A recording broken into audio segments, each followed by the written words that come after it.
Sorry, not this. Stop sharing.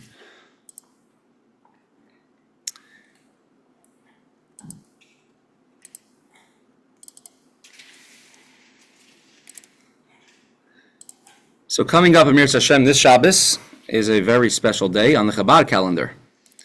The day of Chai Elul, the 18th of Elul. On this day, many, many special things happened. Starting off already with Alter Rebbe's father's father, and Maharal of Prague, which that's the day he passed away for that time period, very old age of 98. Passed away on the day of the 18th of Elul. And with the time and the generations, Chai Elul became more and more well known among Chassidim as a special day. It is a day of the birthday of the Baal Shem Tov, birthday of the Alter Rebbe. The stories of their birth are all miraculous when they were born. The Baal Shem Tov was born to his mother, Sarah, and his father, Rebbe Eliezer, who was a hidden tzaddik. Rebbe Eliezer was 100 years old when the Baal Shem Tov was born, and Sarah, they say, was 90 years old when the Baal Shem Tov was born. And we're going to discuss the story of the Baal Shem Tov on the 18th of Elul, the year he was born. And we're also going to contrast the Baal Shem Tov together with Eliyahu Hanavi, Elijah the prophet. We're going to compare the two of them, and particularly we're going to see the difference in how both of them passed away. We know the yard side of the Baal Shem Tov. When is that? On? His birthday is Chai Elul, and his yard side is Shavuos. Right? Shavuos is the yard site of the Baal Shem Tov. When is the yard site of Eliyahu Hanavi? Trick question. We don't know. You don't know. Didn't he just ascend to? Right. He never died. He never died. Right. He's still alive. He never passed away, so he doesn't have a yard site. So if you find if they manage to, the archaeologists will find you the caver of Eliyahu Hanavi, you can know that they got something wrong. It did happen several years ago in Eretz Yisrael that in the backyard of someone who lives in the far north, they found in a cave where it says, Caver Rabbi Yeshua ben Levi. Now, Rabbi Yeshua ben Levi is one of the people who ascended to Gan Eden alive, just like Eliyahu Hanavi, who never passed away. So it's not really possible to have a caver of Rabbi Yeshua ben Levi, but that's besides the point. So the Eliyahu Hanavi, when he passed away in he didn't pass away, he went to heaven alive. The Baal Shem Tov said about himself, he could have ascended to heaven alive the same way as Eliyahu Hanavi could have done. However, he wanted to fulfill the verse, the pasuk, El Afar Ata Vel Afar Tashuv. You are made from the dust, and you will return to the dust. And he wanted to fulfill that verse, and therefore he did not do that particular feat. He did not ascend to heaven alive, and he passed away and was buried in Mezerbush. Now, why did the Baal Shem Tov not want to do this tremendous feat what Eliyahu Hanavi has done?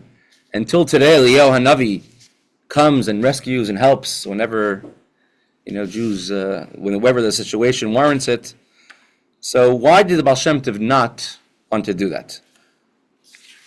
The Rebbe is going to explain. We're going to bring a few backgrounds and a few references, but the Rebbe is going to explain over here how each one had a unique mission, a unique task, and each one did what was more fitting for them, what was proper for them to do, in order to fulfill their personal path of how to perfect yourselves to serve Hashem. Did he write about this in Sikha or Maimon? Yes, yeah. It's a Sikha in the first year of the Rebbe, of the Rebbe's Nesius. Yud Gimel Shvat, Tafshin Yud Aleph. 3 days after he officially accepted the Nesius. So the Rebbe explained that idea. And the Rebbe explains it, and he brings a story of the Frierdiker Rebbe. I'm assuming he's also tying it in, saying this is also the Frierdiker Rebbe's task, why he was buried over here. Now, the Baal Shem Tov started a movement in Yiddishkeit, which during his time affected a tremendous amount of the Jewish people. Later on, we'll say 80% of the Jewish people living in Europe were affected by the Baal Shem Tov in one way or another. And influence, of course, is strongly felt until today. Everyone who is a chassid, and at this point, chassidus already has trickled out and gone long past the borders of just if you have to be a card-carrying chassid, and many of the ideas of chassidus are adopted by Jews of all stripes from all over. So it's well known among our circles. Other circles perhaps are not so aware of the Kazakhs. Near Tach V'Tat, which is in the year 1648, 1649. A tragedy just as big as the Holocaust took place in Poland. Just like in the Holocaust, approximately 1/3 of the Jewish people were killed in Europe, and it took place 1648, 1649. Approximately 1/3 of all Jewish people in the world were killed, mainly in Poland, and it was by Bogdan Khmelnytsky. He was a Ukrainian nationalistic general. Today in the Ukrainian army, you'll have the Bogdan Khmelnytsky award given for bravery. But he killed, him and his hordes killed millions of Jews during the course of those 2 years, and destroyed thousands of communities. Absolutely terrible times. This was during the time of Rabbi Yoel Baal Shem, the second Baal Shem. He actually went around in several cities, was able to help save certain Jewish communities, but those were exceptions. Those who survived struggled to get anything together, to put their lives back together, and the Jewish people were living in tremendous poverty. And all this confusion gave way to a man named Hatzvi-Bais, who many believed, he proclaimed himself as Mashiach about 25 years after all these pogroms, after the Kazakh pogroms. And the Jewish people were desperate to believe in Mashiach. Someone's going to redeem them from all of this suffering and exile. And eventually Hatzvi-Bais converted to Islam by order of the Turkish rulers, and everyone realized that Hatzvi-Bais is a charlatan. And again, they went back to the reality of living a hard Jewish life in Eastern Europe at that time. Many families were left without any source of income whatsoever, and consequently, all the parents who used to pay for a teacher to teach their children in Cheder were not able to afford it, and they needed their children to help out, to earn a living for the house. So children from the young age would leave Cheder, and they would go to work with their fathers, or the father would send them to someone else to learn a craft, learn a trade. And only the wealthiest Jews were really able to afford to hire teachers to teach their children Torah. And there was a whole generation, several generations of simple Jews who were not able to read, to write, didn't know Hebrew, and what they were lacking for in knowledge, they made up for in sincerity. And they served Hashem with all of their hearts, and there ended up being almost a class divide in the Jewish people. You had the scholars, and you had the simple layfolk. And in every city, you had two different shuls: a shul for the Torah scholars, Talmidei Chachamim, and a shul for the simple people. And in the year 1698, so exactly 50 years after Tach V'Tat, the Khmelnytsky pogroms, is when the Baal Shem Tov was born. And one could take, look into the background of the Baal Shem Tov and how he was born, and all the big things, the tremendous things that his father was a hidden tzaddik. He was given a name Yisrael, and when he was a very young child, I think 3 years old, his father passed away. Before he passed away, his father told him two things. One is, don't be Don't be afraid. afraid of anything but Hashem. And number two was to love every Jew unconditionally with all your heart. And then he said Kaddish, and then a year later, after he finished Kaddish, his mother passed away. His mother Sarah passed away. And these two things became the bedrock of the Baal Shem Tov's philosophy. Baal Shem Tov was born in a city or a little town called Tlust, although we always signed his name, Rabbi Yisrael Baal Shem Tov Me'akup, from the town of Akup. Akup is a Ukrainian word for a trench. Baal Shem Tov's parents were so poor when he was born, they didn't even live in a house. They were army trenches that soldiers had dug in the past 50 years before when all the wars were going on that were now abandoned. So his parents, when he was born, lived in these trenches, and that's where the Baal Shem Tov was born. And he was at the edges of the city, and as a young boy, and many of us are familiar, the Baal Shem Tov would walk into the forest by himself, secluded, and he would like to remove himself from the hustle and bustle of everyday life, and to look into the greatness of Hashem's creation. Until one day, he's in the forest, and he sees a Jew sitting in a talis and tefillin, and davening, and he watches that Jew from far away. And after the Jew finishes davening, for a long time, the Jew takes out a sefer, sits down, and he learns a Gemara for a few hours, and he learns another sefer, a Zohar, for a few hours, and then eventually he puts away the sefer, puts into a sack, puts a sack over his back, holds it with a stick, and starts to walk. And Baal Shem Tov goes out as a young boy, a 6-7-year-old boy. He goes out from his hiding place, and he goes over to him, and he tells him, Shalom Aleichem.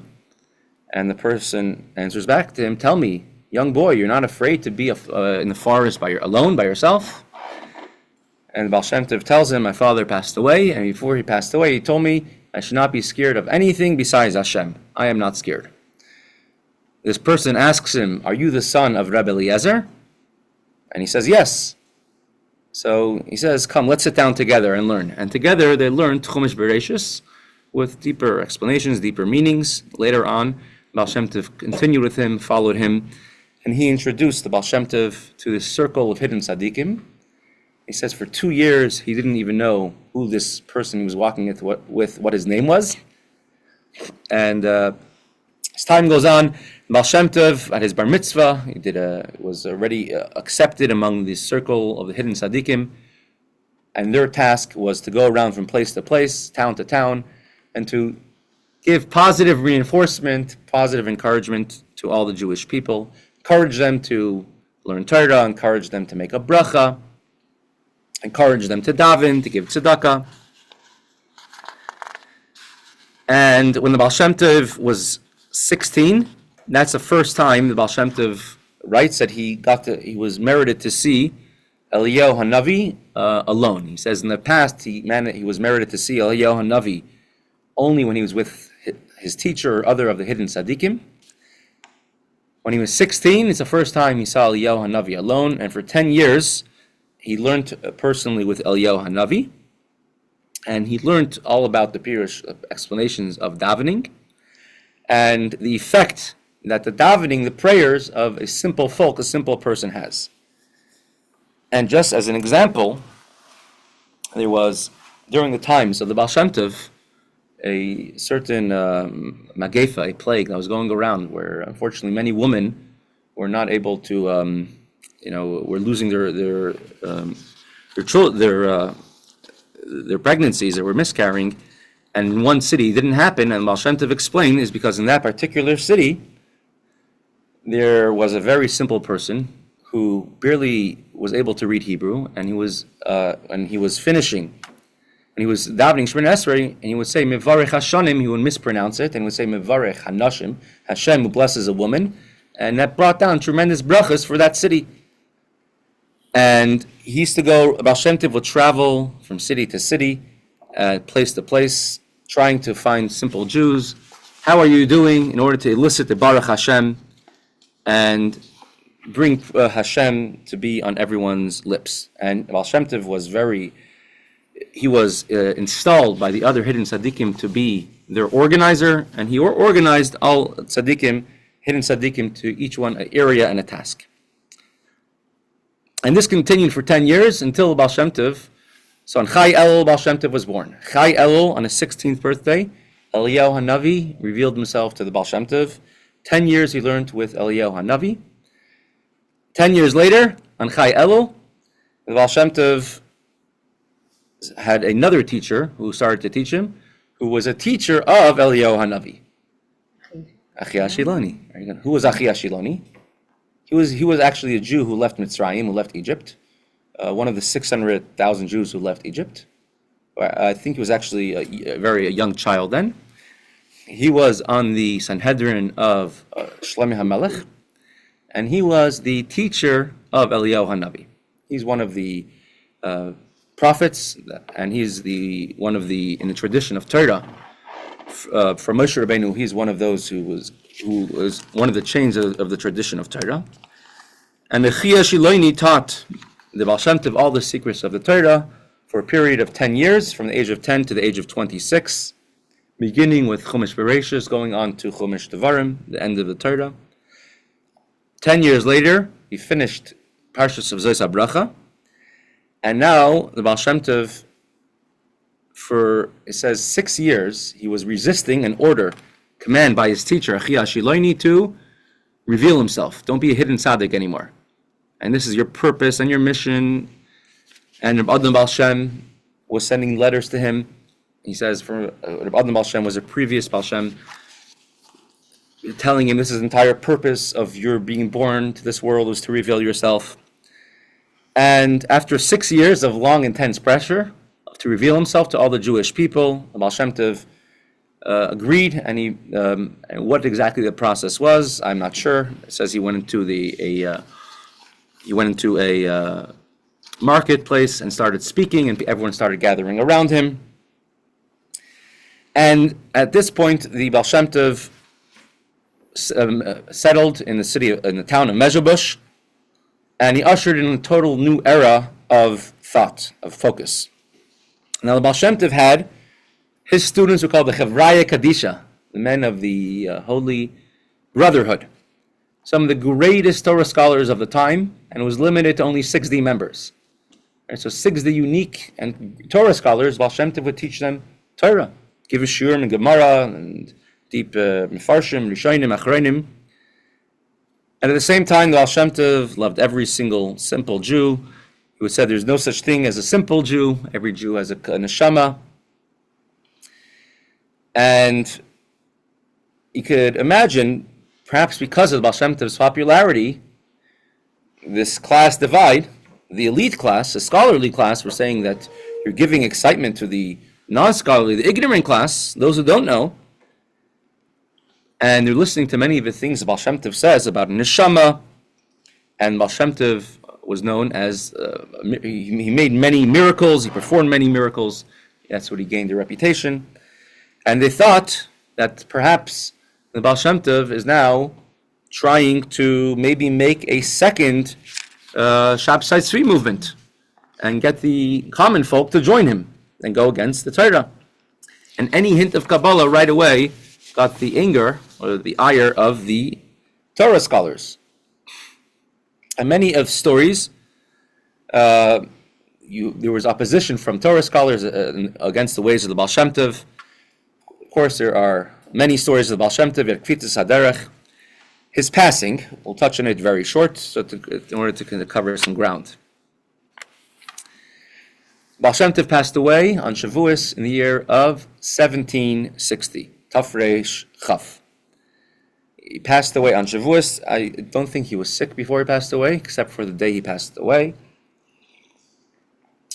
The Baal Shem Tov asked the Chevraya Kadisha, they all heard the news, and the Baal Shem Tov is going to pass away. Baal Shem Tov let it be known in different ways, and he told several of his students, including the Maggid, make sure to be here for Shavuos. And they heard already from the Baal Shem Tov, they heard some type of indications he'll pass away that year. And so he had almost many of his students came to be with the Baal Shem Tov on Shavuos. And on the first day of Shavuos, the Baal Shem Tov laid on his bed. He was very weak. He was teaching his students about the essence of Shavuos and secrets of the Torah. He asked Michal Zlochever, who was present, who was a student colleague of the Maggid of Mizrich and of the Baal Shem Tov, to sing a special niggin called the niggin of Michal Zlochever. And afterwards, Baal Shem Tov said, whoever sings this niggin and has a feeling of teshuvah when they sing it, I will arouse mercy from wherever level in Gan Eden I am at that time. Baal Shem Tov pointed to two different clocks on the wall. We only have one clock. He said, when the clocks stop, that's when he's going to pass away. Then it's time. He didn't say he was going to. Then it's time. And one clock stopped, and the hands were no longer moving. And so Talmidim and Baal Shem Tov tried to block the clock from the view of the Baal Shem Tov, and he laughed and he says, I know that the clock stopped, I'm not worried, and I'm certain very soon we'll find the key to enter another door. And later on, as Baal Shem Tov was explaining, and he came to the word V'aktem hadvekim b'Hashem elekeichem Chaim kulchem hayom. You connect to Hashem, Chaim, you're always kulchem hayom. Those who connect to Hashem are alive the whole day. And then the Baal Shem Tov gestured that they should cover him with a sheet. And whenever the Baal Shem Tov would daven Shemoneh Esrei, he would start shaking, trembling, and he started trembling and shaking at that time. And everyone realized what's happening, and everyone wanted to look at the Baal Shem Tov, and the small clock started going slower until it stopped ticking as well. And those of the students of the Baal Shem Tov who were worthy of it were able to actually witness what was happening with the Baal Shem Tov's neshama leaving his body at that time. So that's in short, the Baal Shem Tov's life and a description of his passing. Now let's go to Eliyahu Hanavi.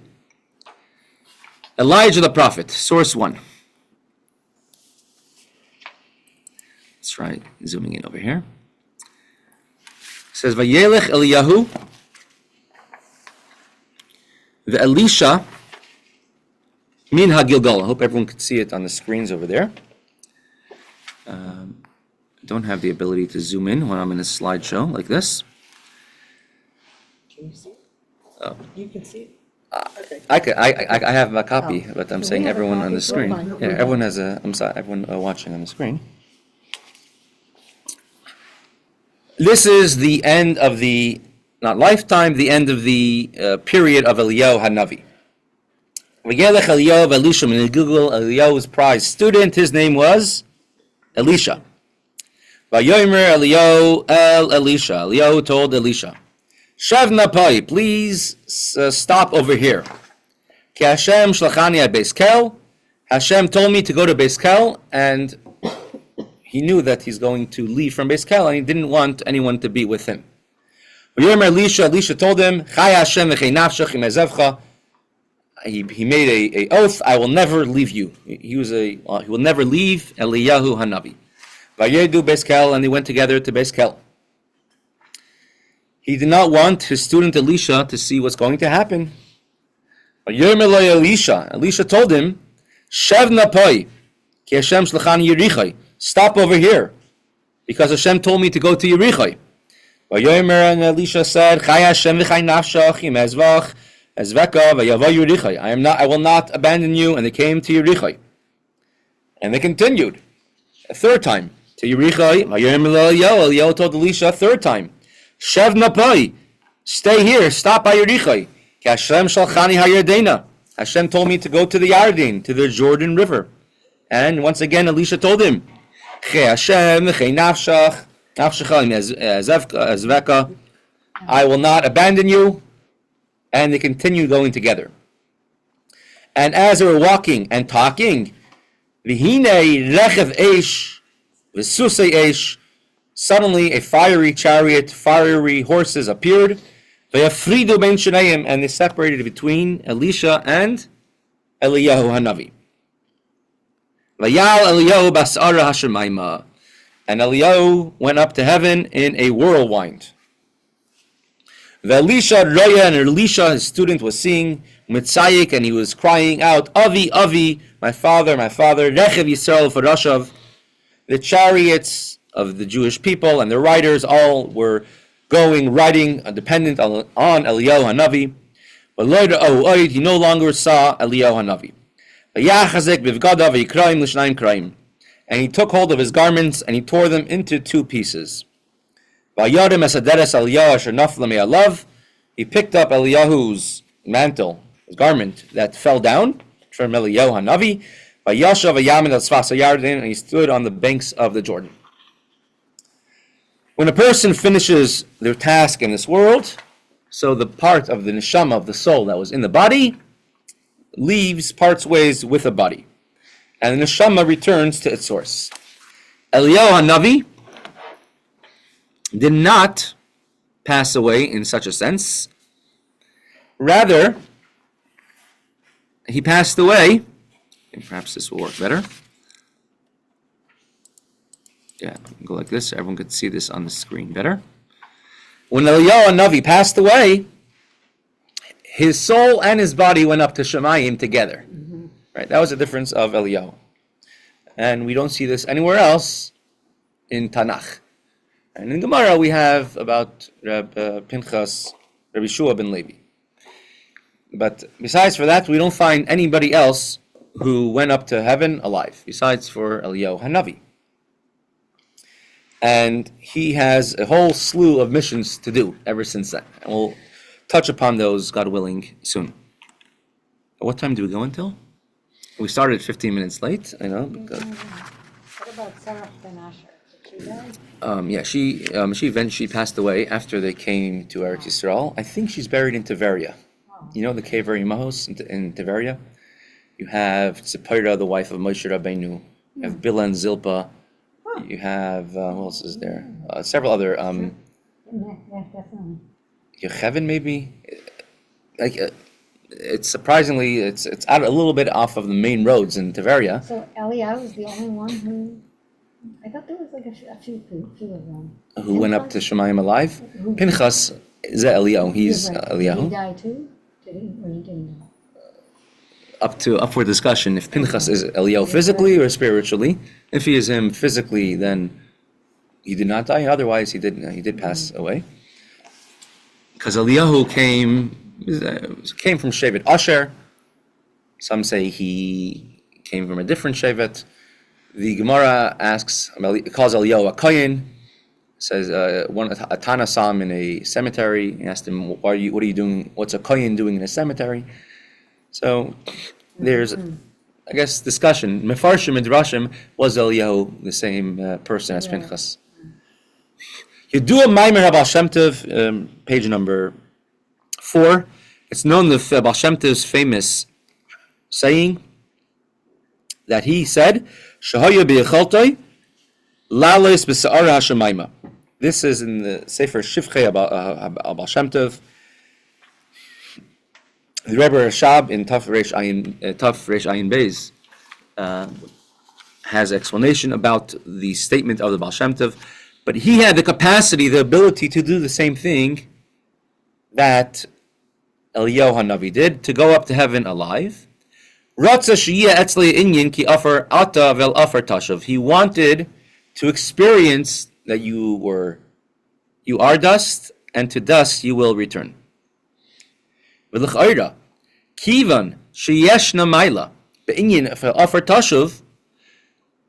The question arises: if there is an advantage in returning to the dust, why would Eliyahu miss out on this great advantage, this experience? Why did he not want to pass away like that? So the answer is, completion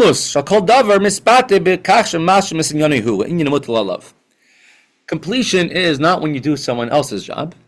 Completion is when you do the job that you were set out to do, with your specific role.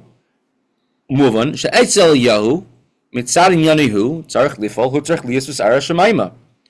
Eliyahu to achieve what was needed from him to do, he had to go to heaven alive. And Baal Shem Tov, for what he needed to achieve, was necessary for him to return to the dust, Lafar Tashuv, in order to achieve perfection. How is this expressed? So page 5. And and we can suggest, or we can give an explanation to say, in Yanish Eliyahu Hanavi, we are told 3 different missions Eliyahu Hanavi does on an ongoing basis. Is it cold for anyone? Or I could It's change kind it. of cold, yeah. We could You just know how to do that too? Wow. You're hired. teach you this and That's 70, it doesn't feel like 70.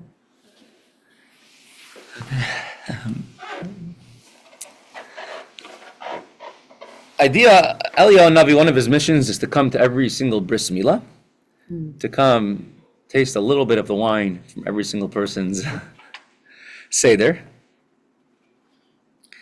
and to save different Jewish people when the situation warranted it, right? To go help Jewish people. And the example which is brought is Rav Hamnuna Saba. The Pirkei of Rabbi Eliezer Hamudai, things that he taught over, which are not part of the Mishnah. And we read a story about Eliyahu Hanavi. First of all, why does Eliyahu Hanavi have to go to every single bris milah?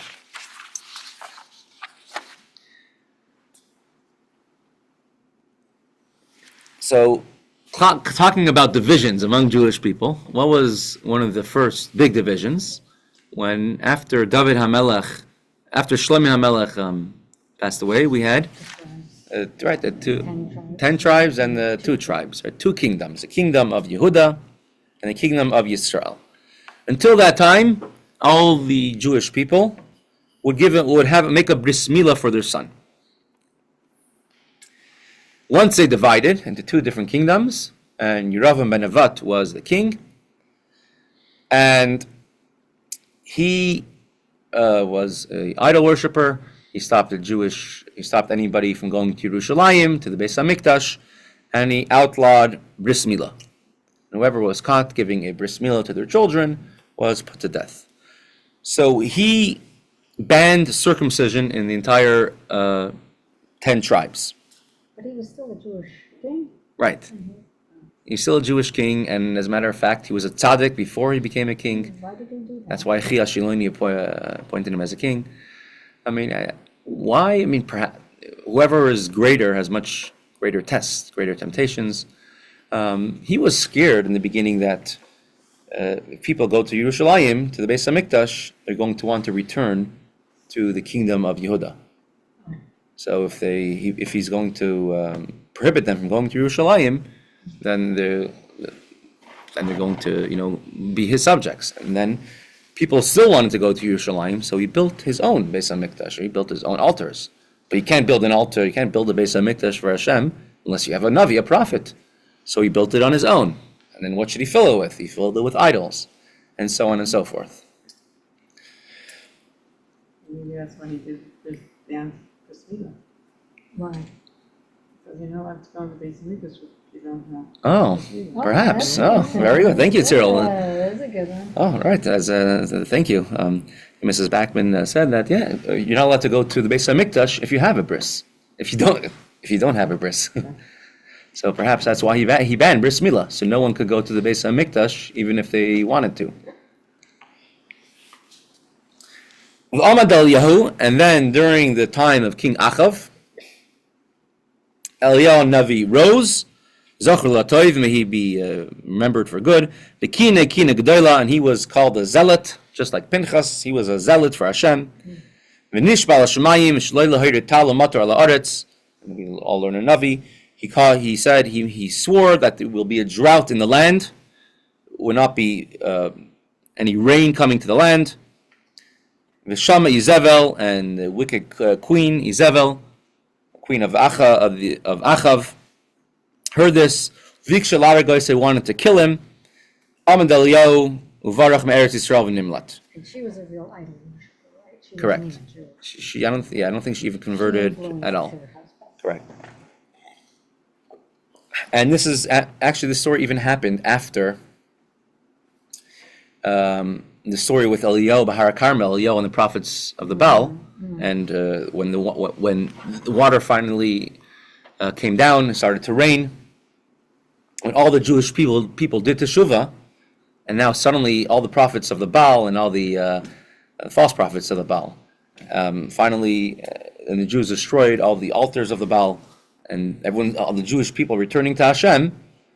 Achav and Izebel are still in power, and Achav and Izebel sent a messenger to Eliyahu that she swears that she's going to make sure that he will not live another day if it's up to her. And Eliyahu Hanavi had to flee, and he fled into the desert. It says 40 days. He came to Har Sinai, and Hashem told him, "Ma lecha pa Eliyahu, what are you doing here?" And Eliyahu told him, "Kanoi kinesi, I am a zealot," as it says in Melachim. And Hashem told him back, "L'olam ata mekane, you always were a zealot. Kinesa bashitim agili arayas, Pinchas was a zealot when it came to immorality, adultery in Shittim. Pinchas wasn't Arakayin. Kanata mekane, here you are being zealous. She'en Yisrael oisim b'smila she'ataroi beinecha." The Jewish people from now on he says ki azvu, it says kana kinesi ka azvu is brischa b'nei Yisrael. He told Hashem, I am zealous, I am upset that the Jewish people have abandoned your bris. Hashem told him, chayecha, swearing by your life, she'en Yisrael ism bris milah she'ataroi beinecha. You will now have to be present at every single bris milah. Because you spoke against the Jewish people abandoning bris milah, you will have to be present at every bris. Therefore, our sages enacted that we have a shiur, kisei shel Eliyahu, for by every bris have a place for Eliyahu Navi to show up. That way, Was that a punishment or a merit? it's a merit, meaning to change your approach and now judge everyone favorably. If the fact that the Jewish people didn't have a bris wasn't their fault, and even afterwards, Azu, if they abandoned it, it's because they weren't used to it, not that they did not want to have a bris, but they just weren't accustomed to it. So now you see for yourself that they keep my covenant, and as it says in Navi, that at the end of Galus, it says most of the Jewish people will not go in the ways of a Torah, but they will never abandon bris milah. Because any mitzvah that was accepted with simcha, with joy, will never be lost, and therefore the mitzvah of bris milah will be kept even by the vast majority of Bnei Yisrael, even those who don't necessarily fulfill other parts of Torah. Some places, the custom is, for the sake of brevity, I will just read some of the English over here, not read the Hebrew. Some people have a custom not to lock the doors on the first night of Pesach because it's a night when everyone is safe. It's called Leil Shimurim in the Torah. And he says in some places the custom is to pour a cup of wine for Eliyahu Hanavi, Elijah the prophet.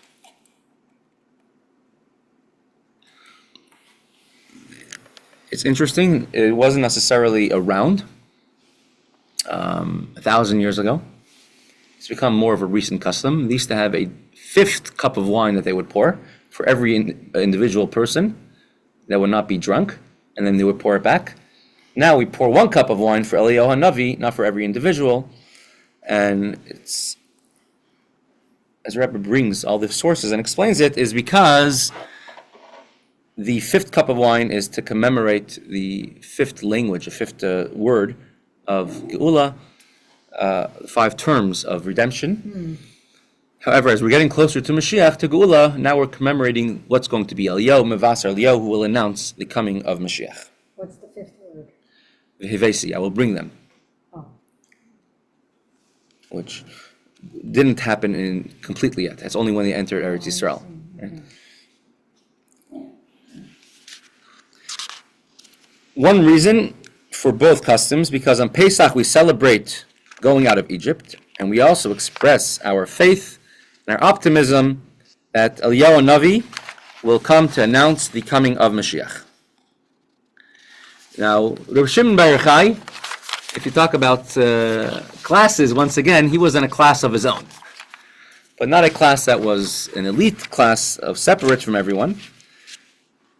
He was teaching the Soides HaTorah, the secrets of the Torah. So some of the most contemporary names that we know, Reb Yehuda, Reb Shimon, and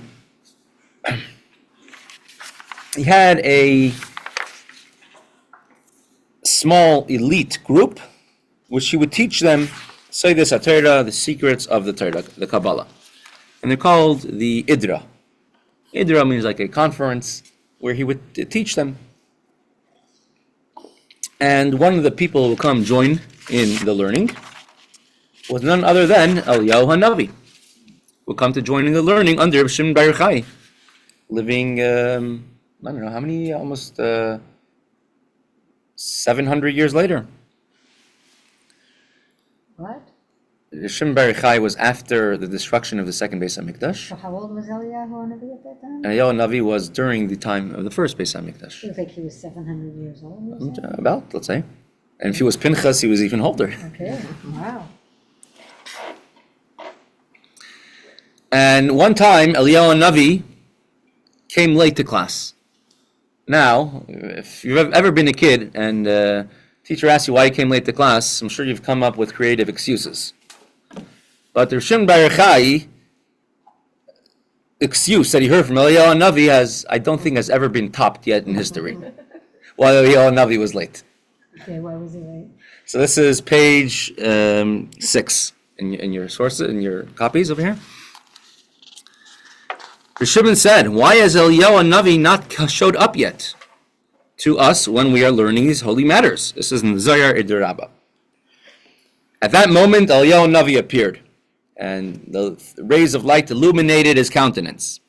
Reb Shimon asked Eliyahu Hanavi, "Why were you not there when we just revealed the greatest secrets of the Master of the world, and a time of great celebration?"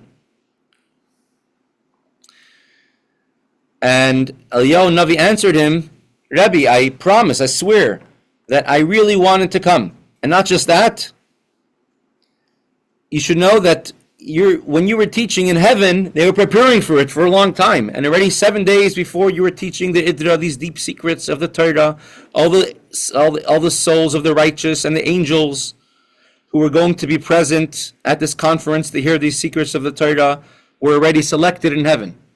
And the invitation list, right, attendee list was already selected, and I was on that list, and I was supposed to be here. And I knew about it. I didn't come out of ignorance. And I asked for Hashem to join me, means like a big revelation of godliness to join me. And then I was given another mission to do, and I couldn't make it. What was the mission? I had to do miracles for Rav Hamnuna Saba. Rav Hamnuna Saba, he's brought down in Gemara quite a lot, but he was also one of the greatest Mekubalim, the greatest Kabbalists.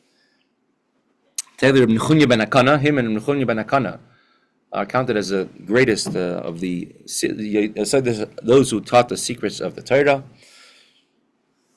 And his son was actually, the son of Rav Hamnuna Saba was the Yenuka. You know, in Tanya it mentions the Yenuka, the child who, what, again? Nursing? I'm not sure if he was nursing then. I don't know about that particular detail. But the last, you could say almost half, but last definitely 20 chapters of the Likutei Amorim, the main part of Tanya, are explaining one sentence of what the Yenuka said, right? A candle, a stump, which just like if you want a fire to catch on a stump of wood, you have to break it so too in a neshama, which godliness doesn't permeate it, doesn't penetrate it, you have to break it. And that the whole second half of Tanya is explaining that. And only in chapter 52 and 53, at the end, the Alter Rebbe says, and according to all this, we could explain what the Yenuka said.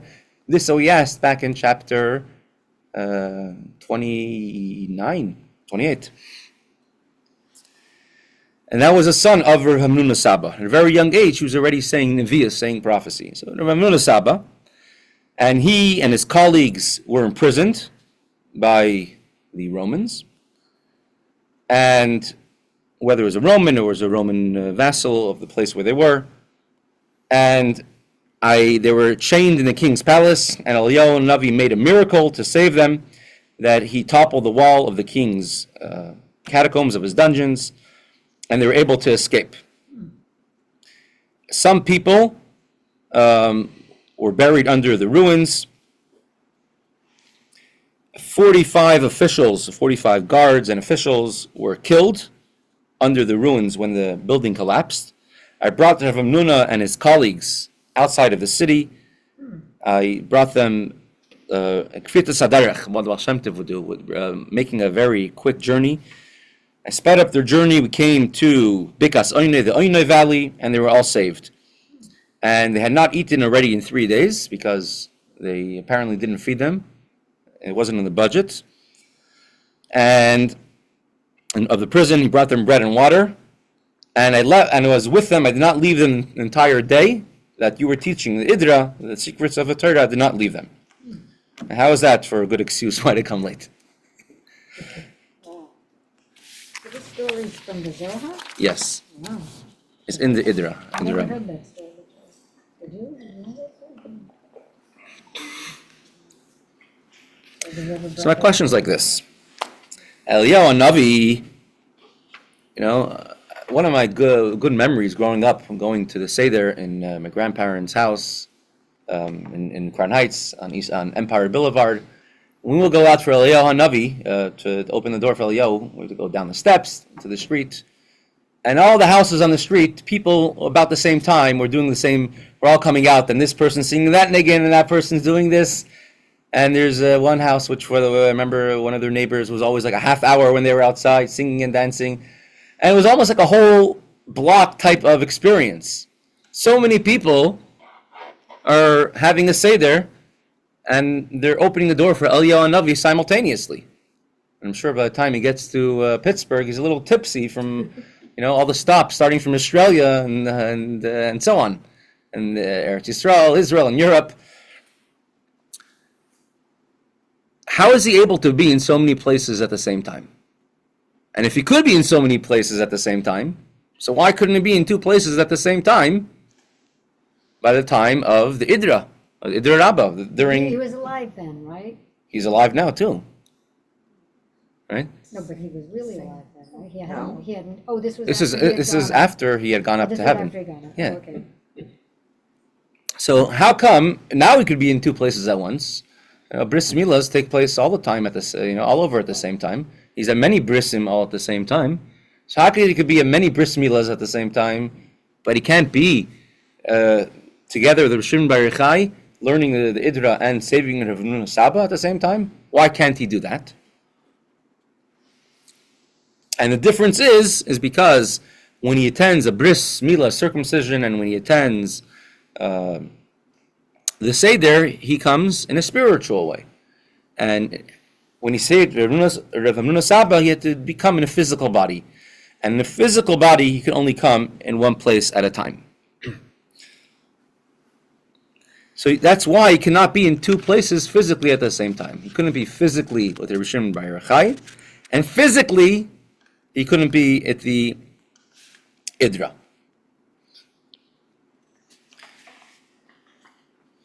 Eliyahu Hanavi is going to have his greatest mission of all, which will be to announce the Mashiach is going to come and to bring everyone close to Hashem. As Rebbe does mention, if we say, it says Eliyahu Hanavi will come a day before or 3 days before, or even 1 day before the coming of Mashiach, to announce the coming of Mashiach, and everyone should come close. L'karev halavavos, bring everyone's hearts close to God. How could that be? If we say, Achakaloi b'chol yoim, Shayavai, Ani Ma'amin, I believe in the coming of Mashiach, and he will not delay, even though he's delayed, even though he's delaying. I still believe that he could come b'chol yom, every day. How could he come today? Did you see Eliyahu Hanavi announce it? So the Rebbe does explain, and it must be, at least in a spiritual sense, Eliyahu Hanavi announced it today. Eliyahu Hanavi's body is not in this world in a physical sense. It's rather in the world of Yetzirah. So his ultimate perfection was to ascend to heaven with the soul, with the neshama not being detached from the body. Because his mission is needed to have besides for being spiritual, but also to have many times a physical presence when it comes to helping and saving people. So Eliyahu Hanavi needed to have his physical body intact, and therefore he's still alive in the physical body, as it says in page 8, and as it says in the Zohar, or brought down, it's the world of Yetzirah. I'll try wrapping this up in the next few minutes. Shem. Definitely within 10 minutes. Page 9. The Baal Shem Tov had a different role. Oh, sorry, on the screen I wasn't keeping up pace over here. We described the general state the Jewish people were in Europe at that time, in the world generally. That's where most of the Jewish people were. And the Baal Shem Tov, his name was Yisrael.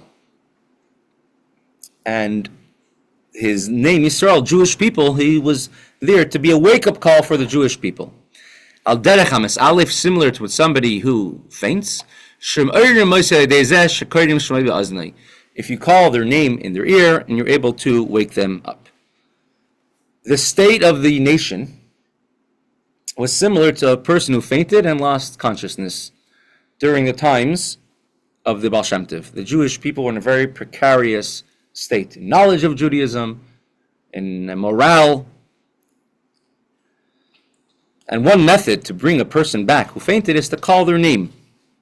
And Baal Shem Tov's name was Yisrael, to wake up, to awaken the Jewish people from their state of what we call this alphos, state of a faint. Any of you are familiar or remember, I'm sure he came to Pittsburgh, Rabbi Ayar, Rabbi Drizzen. Your husband definitely remembers him coming to California. Rabbi Ayar. He was a chassid and one of the students in Lubavitch, and he was a very big activist in Eretz Yisrael and in America for Lubavitch, for the Rebbe. Anyways, he was a very wise, very smart, very sharp person. Always had a very witty or sharp thing to say. He was able to accomplish a lot like that. And at the end of his life, he was already passed away when he was 90. And at the end of his life, he was, I guess you could say, in a coma. He wasn't responding. And he was in the hospital. And his family is with him, and they're discussing with the doctors who are over there. And some of the doctors were from doctors, Jewish doctors in the hospital. They're discussing, the state, this and that and that and this. And, he's saying like this, telling me like that. And finally, one of the doctors turns around to him and says, Bavram, he tells him in Yiddish, or, tell me the truth. Zog the emes, how are you feeling? And suddenly he opens his eyes, he looks up, and he says in Yiddish, a ganz Leben kemen leigen, und jetzt 19 Jahre darf man sagen dem emes. There's a whole life you could lie, and now at 90 years old you have to start saying the truth. When you say someone's name, it has the ability to wake them up. Why? So let's read a story. It's not very often that you have a story in a Sikha of the Rebbe. At the bottom of page 9, or the middle, waking an unconscious woman. I'll do just the English part of it. A few years ago, the Rebbe is saying this in the year 1951. This is 3 days after the Rebbe accepted Nasias. This is Yud Gimel Shvat. The Rebbe there was a Farbrengen, was a Shabbos Farbrengen, in honor of the yahrzeit of Rebbe Tzvi, the Friedrich Rebbe's mother. He said a second mimer then. He said a few years ago, someone turned to the Friedrich Rebbe about a woman who was of the Ovid Akara. She was unconscious for a long period of time. And the Friedrich Rebbe advised that they should whisper the Friedrich Rebbe's name into her ear. They did that, and she woke up, and she eventually recovered entirely. One can ask, what does the Friedrich Rebbe's name have to do with this woman? How could whispering the Friedrich Rebbe's name in her ear be able to help her? When a person is unconscious, so their revealed life, their apparent life, that you can't see. They only have the life that's inside, the transcendent. It's called the Chayis HaKlalis, a general life that they have. When you call their name, you're bringing down from the neshama, from the soul, the Chayis HaKlalis, into the prati, into that particular person. By calling their name, you're activating, you could say, that chayis, that life, to return to all the limbs of the body and to refunction properly. When something is lacking in a general life, a human body is made up of many different limbs and cells.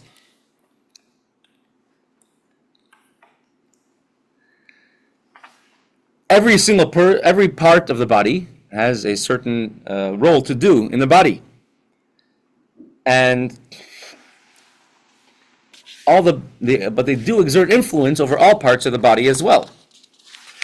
And in the Jewish people, in this our one body, the spiritual body of the Jewish people is made up of innumerable cells, which are innumerable Jewish people, innumerable neshamas, souls, and every part and every cell has their own specific role, and they all relate to each other, and every person has an effect over someone else. So just like every soul has you have one little virus, one little bacteria could affect the whole body in a good way, in a not good way.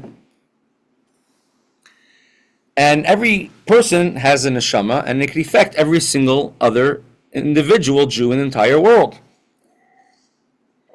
However, the vast majority of people are neshamas pratius, individual souls.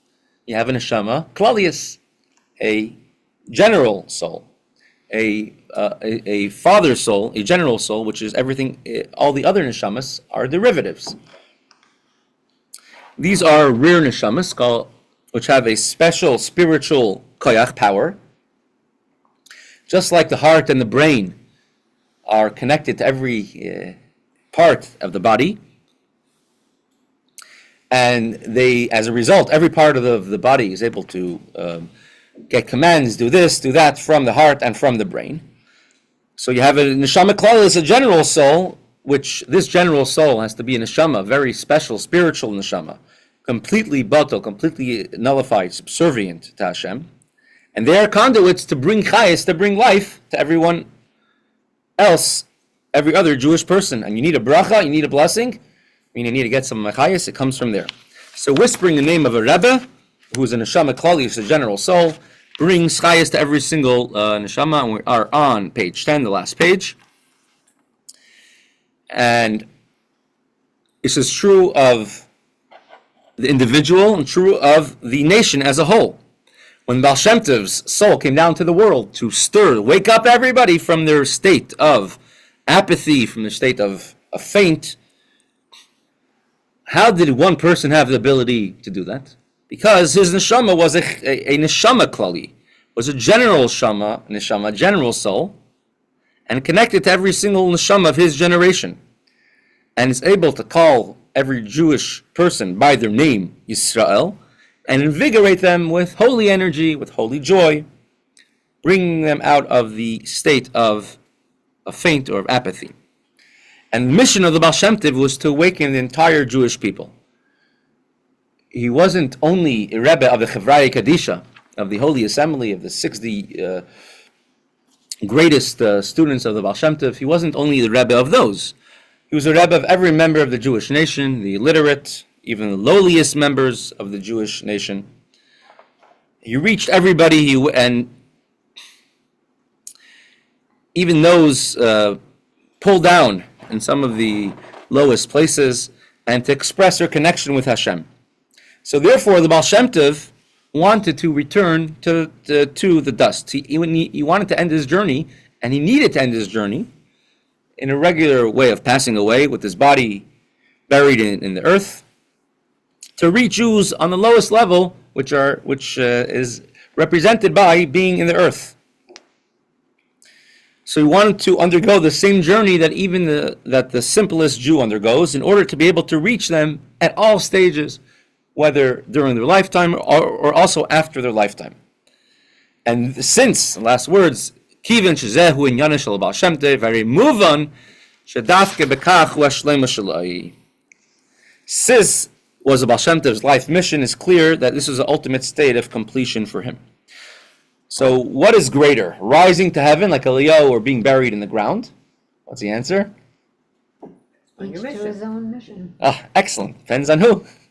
Right? Depends for who. Does the Baal Shem Tov have any influence after he's now in the earth? But Eliyahu still has influence.